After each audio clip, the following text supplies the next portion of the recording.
If you use it right, feedback is the most powerful lever in building your company. But most founders are missing out on its full potential. I'm Renita, an executive coach, and I've worked with over 1,000 founders to help them scale as leaders so they can scale their companies. And if you're a founder who wishes you could give better feedback or dreads giving feedback, this video is for you. Today, I'm going to share 2 reframes that will change how you think about feedback and make it much easier to give, easier to receive, and much more likely to actually change behavior.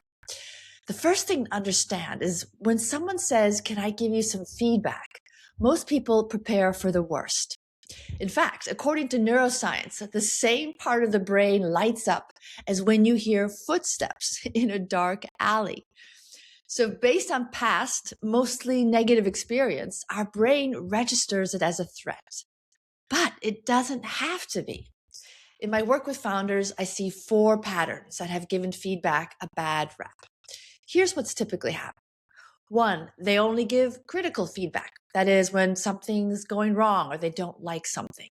If someone's doing their job well, they assume they don't need to say anything. 2, they only give feedback infrequently on formal occasions, quarterly or annual performance reviews. 3, there's the shit sandwich, when you start with something positive, then deliver the criticism, and then end on a positive note. The original intention was to soften the blow, but it's really just a roundabout way to give negative feedback. And 4, and this one surprises most people, when we do give feedback, it's far less objective than we think. And I'm going to talk about more about this in a minute. So first, let me tell you what works better. And I experienced it growing up when I was taking piano lessons. My piano teacher didn't wait until the end of the piece to start giving me a list of things to fix. He stood beside me as I played and gave me feedback in real time. He would say, "Keep it rhythmic here. Bring out the dynamic contrast." That's it, to reinforce what I was doing. He was a mirror reflecting back what he heard moment by moment, giving continuous feedback. And there's research that backs up this approach. A study of 19,000 professionals found that when managers give non-judgmental feedback, meaning simply observing their direct reports and sharing specific examples of what they saw without evaluating it, it inspires a 39% boost in performance. 39%. So I call this being a mirror. And when I introduce it to founders, the reaction is usually disbelief. So I just notice what my team is doing and tell them, one of my clients asked skeptically. "Yes," I said. I asked him to give it a try, and here's what he came up with. "I saw you take real responsibility in that crisis. You methodically explored different paths, you persevered, you identified resources that could buy us time to figure out the problem. You helped us not dig a bigger hole while you're solving the problem. And I'm pretty sure you're going to figure it out in a week." That's it, I said. It's not praise or criticism, it's just factual observation. This is what continuous feedback looks like in practice. And notice what I did. I gave him immediate feedback that he nailed it. Very meta.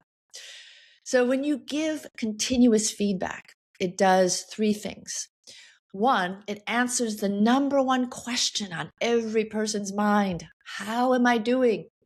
The shorter the feedback loop, the more certainty they feel and the more confidence they have to continue what they're doing or course correct. It's like if you're playing a sport. You're competitive, you want to get better, but you had no idea when you hit a great shot or scored a goal. All you knew was the final score. How long would you want to keep playing? 2, it makes your life as a founder easier. You're not constantly deliberating. Should I say something or not? Will there be some kind of fallout? When feedback is continuous, it just becomes part of this natural back and forth. And then when you do need to have a harder conversation, the foundation is already there. And 3, it helps you develop an uncommon eye for observation. One of my clients realized he'd been waiting until the quarterly performance review to tell his top performers how much he appreciated them. I said, "Why don't you send them an email right now? Just one thing you notice and appreciate about each of them." So he came up with specific, detailed observations about what each person contributes. For example, one who identifies a problem and takes responsibility to solve it, another who consistently generates new insights from their R&D experiments, giving the whole team a clearer picture of what the product can do. And he sent them an email right after our session. If you want to learn more about this observation approach, then watch my video on the Jane Goodall technique. I'll put the link in the description. This reframe alone, continuous feedback, will have huge benefits for your team, but there's still a common misconception about giving critical feedback that makes it harder than it needs to be. Here's what most people get wrong. We assume we're more objective about others' weaknesses than they are about themselves. But the research says otherwise. More than half of our rating of someone else reflects our own characteristics, our standards, our biases, our emotional state in that moment. So it's more a reflection of how we see the world than what they actually did.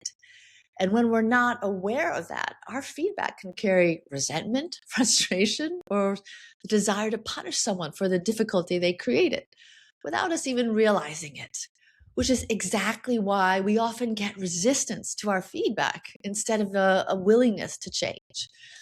So now what? Are you supposed to just put up with subpar performance? Hope people figure it out on their own?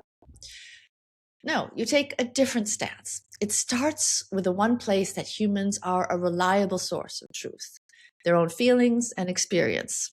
So too often people give feedback as if they're the authority stating a fact. You need to be more assertive.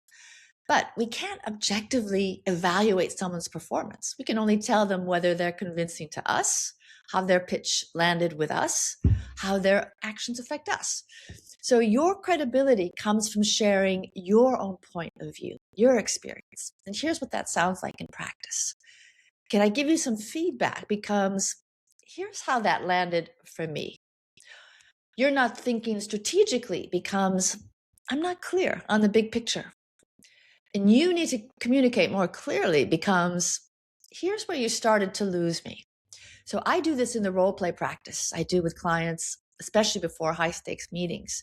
For example, I was helping a founder prepare for his board presentation, and he had buried all the good news, the global partnerships, the customer wins, the technical milestones towards the end of the deck after talking about how much money they still needed to raise and key technical problems they were having.